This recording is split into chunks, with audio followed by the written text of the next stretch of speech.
Banjir bandang di Muara II berdampak naiknya sungai di Lahat dan Lubuk Linggau. Miliki hutang 40 miliar rupiah, SP2J hentikan pembangkit listrik Palembang Jaya.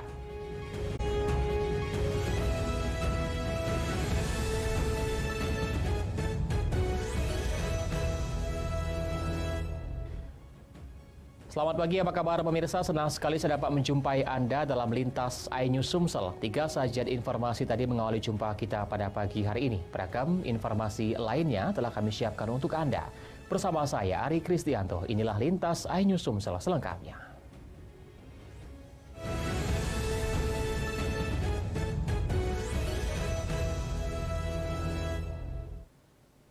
Kita awali informasi pagi ini pemirsa, akibat luapan sungai Belalau, puluhan rumah warga di 2 kelurahan di kota Lubuk Linggau terendam banjir. Banjir yang terjadi di Lubuk Linggau diperkirakan dampak dari banjir bandang di Muara II.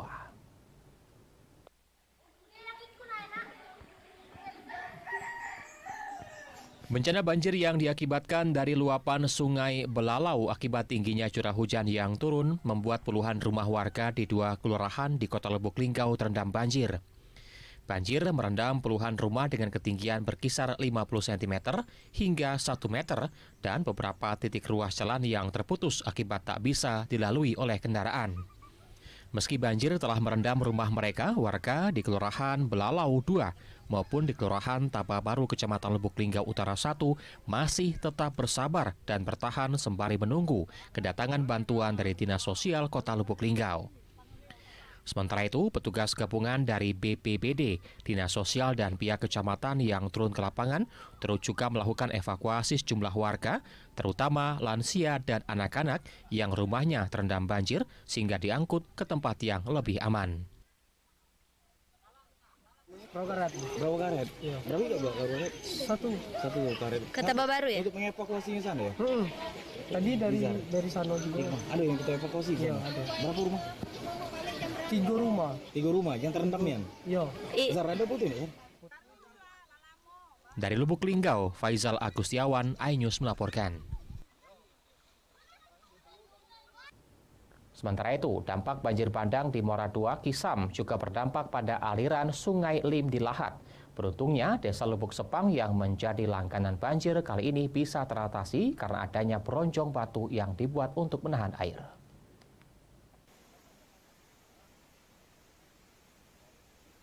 Diduga banjir kiriman dari tingginya intensitas hujan di hulu sungai membuat aliran Sungai Lim yang berada di Desa Tanjung Sirih meluap. Luapan Sungai Lim ini mengakibatkan 2 eksavator yang berada di tepi sungai terendam dan nyaris hanyut terbawa derasnya arus sungai. Jalan lintas Sumatera yang berada di Desa Tanjung Sirih tersebut juga sempat menutupi badan jalan yang mengakibatkan pengendara harus ekstra waspada saat akan melintas. Kepala Pelaksana BPBD Lahat, Ali Afandi mengatakan, luapan air Sungai Lim ini sudah diprediksi sejak pukul 1 dini hari. Sebagai antisipasi warga sekitar, aliran Sungai Lim untuk waspada jika terjadi banjir bandang seperti yang terjadi pada 9 Maret 2023 lalu. Tidak ada korban jiwa maupun rumah yang hanyut akibat banjir luapan Sungai Lim ini. Sebelumnya dikabarkan pada Maret lalu, kawasan ini sempat menjadi salah satu lokasi banjir bandang yang merendam ratusan rumah di Desa Lubuk Sepang dan menghanyutkan rumah warga, serta mengakibatkan ribuan jiwa terpaksa mengungsi lebih dari sepekan. Dari Lahat, Bala Putra, iNews melaporkan. Terkendala hutang di kisaran 40 miliar rupiah, SP2J hentikan operasional pembangkit listrik Palembang Jaya di kawasan Sri Mulyo, Kecamatan Sematang Porang, Kota Palembang untuk sementara waktu.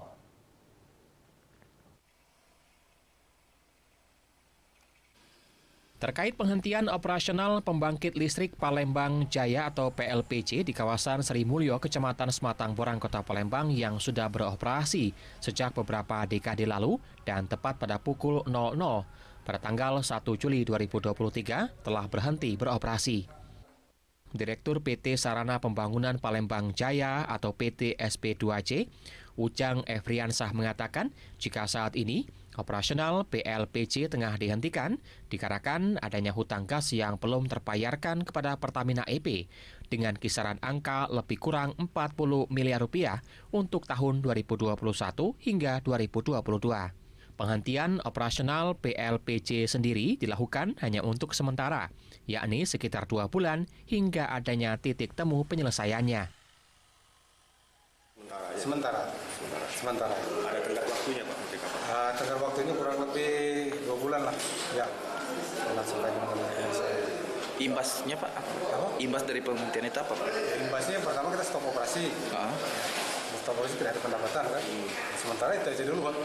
Untuk sementara berhentinya evaluasi dulu? Ya, evaluasi dulu. Seluruhnya kita evaluasi kan. Masuk tagihannya berapa besar? kurang lebih di angka 40 miliaran. Penghentian PLPJ sendiri tidak berpengaruh langsung kepada masyarakat, lantaran listrik yang dihasilkan langsung dijual kepada PLN dan bukan dialirkan ke masyarakat secara langsung. Sementara ini pihaknya akan melakukan evaluasi kembali terkait operasional PLPJ ke depan. Dari Palembang, Erwin Setiawan, iNews melaporkan.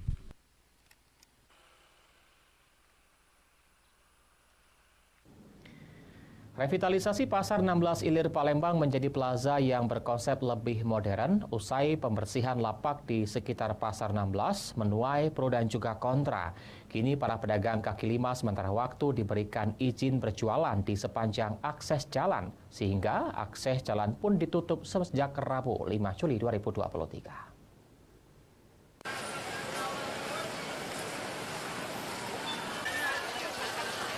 Dari pantauan tim iNews di Pasar 16 Ilir, pihak Dinas Perhubungan Kota Palembang sudah mulai melakukan penutupan akses jalan secara bertahap.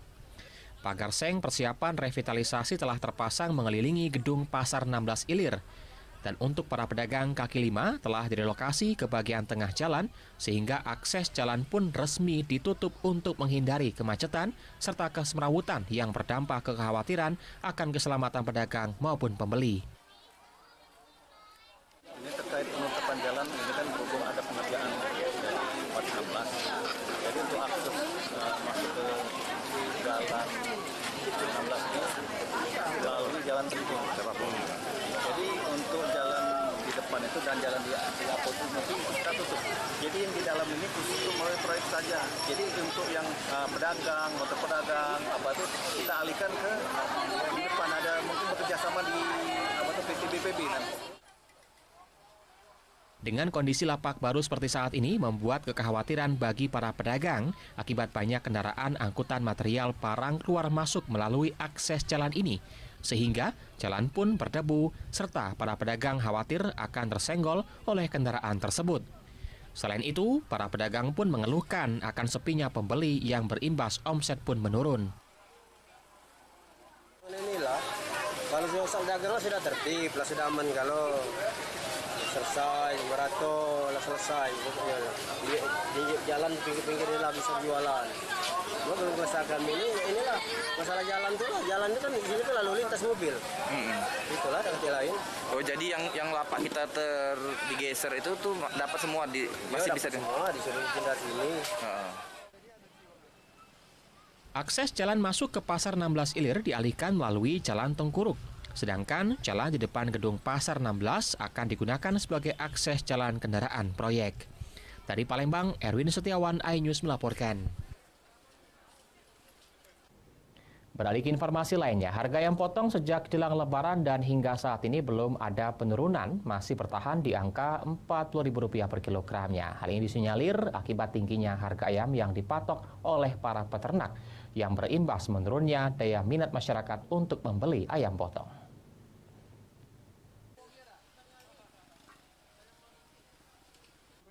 Harga ayam potong di sejumlah pasar tradisional di Kota Palembang terbilang mahal. Terpantau di Pasar 16 Ilir, daging ayam yang dijual berkisar di angka Rp40.000 per kilonya. Hal ini akibat tingginya harga yang dipatok oleh peternak ayam potong. Kenaikan harga ayam potong ini mulai terhitung sejak jelang Idul Adha hingga sampai saat ini belum ada penurunan harga daging ayam potong. Mahalnya harga ayam potong berimbas menurunnya daya minat masyarakat untuk membeli daging ayam yang berakibat menurun pula omset dari para pedagang ayam potong.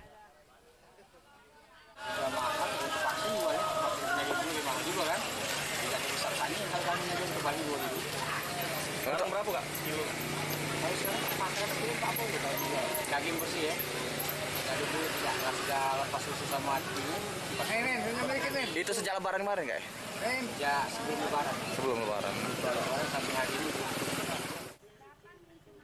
Berharap agar pemerintah mampu menekan harga ayam potong kembali normal seperti semula.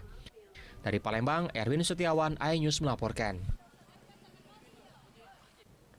Pemirsa, usai jeda kami akan segera kembali dengan informasi Timnas U19 cukur Timnas Timur Leste 7-0. Informasi akan kami hadirkan sesaat lagi.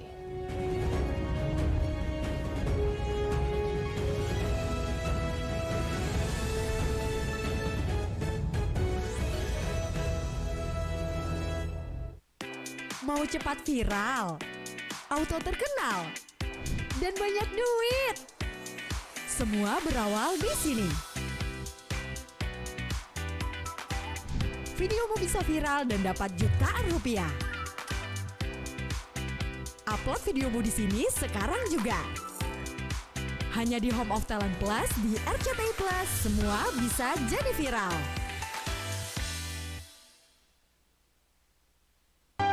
Road to Kilau Raya, Irama Gen Roma di MNC TV.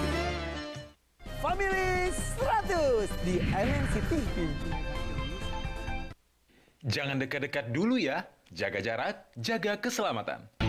Bekerja, belajar, dan beribadah di rumah. Menjaga jarak dengan orang lain, hindari kerumunan atau pertemuan yang dihadiri banyak orang. Sayangi diri dan keluarga. Di rumah aja. Pesan ini disampaikan oleh MNC TV. Persembahan termegah konser Raja Dangdut Rhoma Irama. Spesial sang legenda dangdut akan tampil bersama anak dan keluarga tercinta. Juga kolaborasi dengan Imi Elvi, Rido dan Happy Asmara, Kiki dan Astra kali ini, dan artis Irama Ambia. Bakal ada kejutan Chris Jaja Miharja, spektakuler magic show ala Dul, dan sang master sugesti Ferdia. Road to Kilau Raya, Irama Gen Roma di MNC TV. Makanya ibu jangan di depan. Selengkapnya di Siraman Kolbu di MNC TV. Pencarian bakat terbaru di MNC TV. Ajang pencarian bintang masa depan. Paling fresh dan variatif.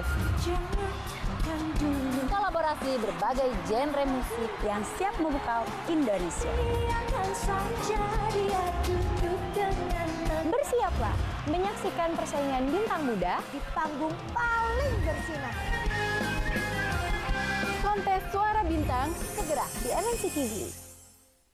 MNC peduli melalui Yayasan Jalinan Kasih bersama Smile Train Indonesia membuka pendaftaran bakti sosial operasi sumbing bibir dan langitan gratis. Bekerja sama dengan sejumlah rumah sakit. Daftarkan diri Anda segera.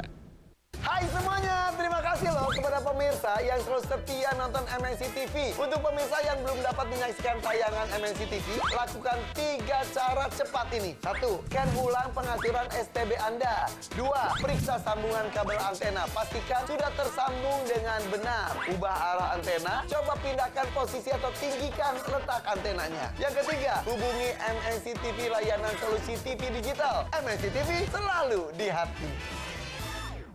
Siraman Kolbu Jumat ini. Ngasih tahu orang tua jangan terlalu banyak makan gorengan. Apa dia kalau kebanyakan makan gorengan? Gak kelayangan. Makan minum kalian, tapi jangan berlebihan. Kalau tidak suka. Selengkapnya di Siraman Kolbu di MNC TV.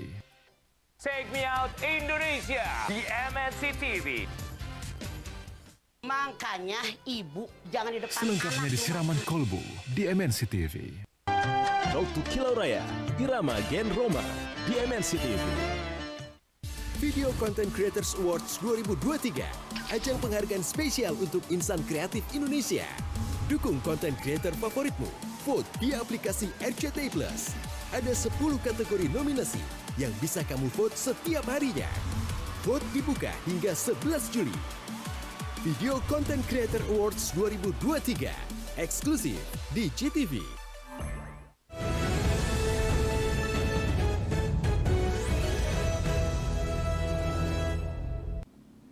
Beralih ke informasi olahraga pemirsa, Timnas Putri Indonesia U19 berhasil menang telak 7-0 atas Timur Leste U19 pada laga perdana Piala AFF Wanita U19 2023 di Stadion Gora Sriwijaya Jakabaring, Palembang. Pelatih Timnas Putri Timur Leste mengakui kekalahan anak asuhnya karena persiapan yang minim.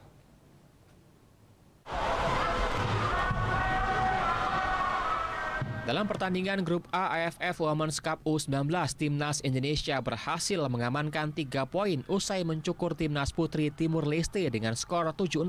2 gol diciptakan oleh Marcella Awi, kemudian masing-masing 1 gol oleh Claudia, Helsa Masyaro, Rana Wandik, dan Ayunda. Pelatih Timnas Putri Indonesia U19 Rudi Eka Priyambada mengatakan 3 poin perdana ini menjadi penting sebagai modal menghadapi Laos di pertandingan kedua.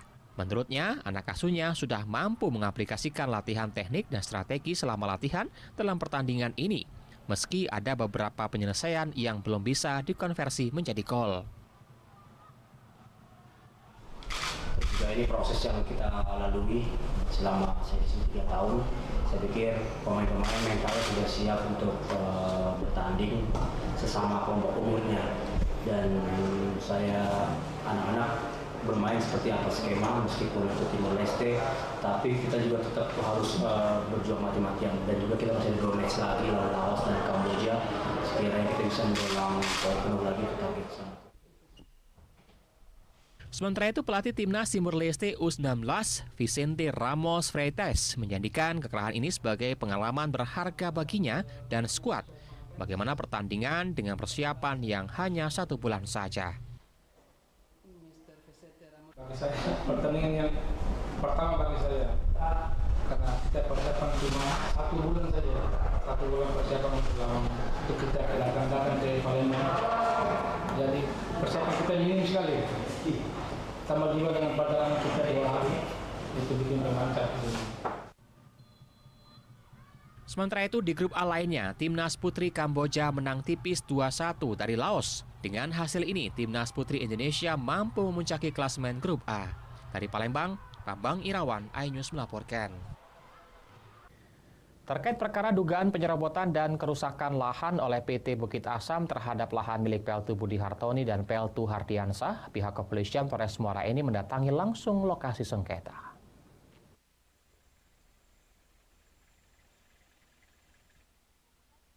Polres Muara Enim melakukan pengecekan ulang lokasi terkait perkara dan laporan dugaan penyerobotan dan perusakan lahan oleh PT Bukit Asam terhadap lahan milik warga Peltu Budi Hartoni dan Peltu Hardiansah yang merupakan anggota TNI. Pengerusakan terjadi di dataran Sungai Air Abang dan Aik Petai, Desa Tanjung Raja, Muara Enim. Pada kesempatan itu, pihak Polres Muara Enim mengecek dan memastikan titik batas lahan yang disengketakan dengan menghadirkan pihak yang bersengketa, yakni PTBA dan 2 anggota TNI, Peltu Budi dan Peltu Hardiansah. Di lapangan, selain memastikan titik koordinat, penyidik juga melihat batas yang tertuang dalam surat yang dikeluarkan oleh Dinas Pemberdayaan Masyarakat, Desa, serta surat batas yang dikeluarkan oleh pihak Pemda Muara Enim. Yang pertama sekali menjual yang terserahkan dibeli oleh Pak Hardiansah sama Pak Budi, nanti kita setuju. Siap. Baik. Siap. Yakinlah. Siap. Polres juga akan bertindak berdasarkan partainya. Siap. Kalau tidak berpihak pada PTBA, siap menyiap pada Pak Budi, siap Pak Hardiansah. Siap. Baik. Siap. Oke. Terima kasih banyak Pak. Sementara itu, Peltu Budi Hartoni mengatakan peninjauan ini dalam upaya penyelesaian kasus dugaan penyerobotan lahan oleh oknum PTBA. Sejauh ini, sudah 2 kali proses peninjauan ke lapangan oleh Polres, dan hari ini penunjukan posisi Jalan Petrosi dan luas tanah miliknya. Pihaknya berharap agar PTBA melakukan ganti rugi terhadap milik mereka, dan pihak kepolisian menegakkan keadilan dengan sebenar-benarnya. Hasil dari tinjau lapangan TKP hari ini menunjukkan Jalan Petrosi dan luas tanah punya Pak Hardiansah dan Budi Hartoni beserta titik batas. Harap kami dari kepolisian mudah-mudahan menegakkan keadilan yang sebenar-benarnya. Diketahui sebelumnya bahwa Peltu Budi dan Peltu Hardiansyah memiliki tanah lebih kurang seluas 25 hektar di dataran Sungai Air Abang dan Aik Petai, Desa Tanjung Raja, Kecamatan Muara Enim, Kabupaten Muara Enim, yang diperoleh dari membeli pada tahun 2014 dan 2017 dari tangan Cik Nani, Darmawi, dan Hidayat yang dibuktikan dengan adanya surat pengakuan hak tanah tahun 1985. Dari Muara Enim, Edwin Sasatria, iNews melaporkan.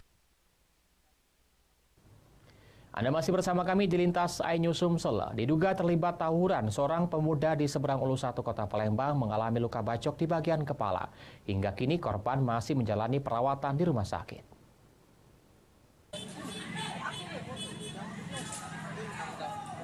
Inilah detik-detik terjadinya tawuran antara pemuda di Jalan Eria Kudu, Kecamatan Seberang Ulu 1 Kota Palembang.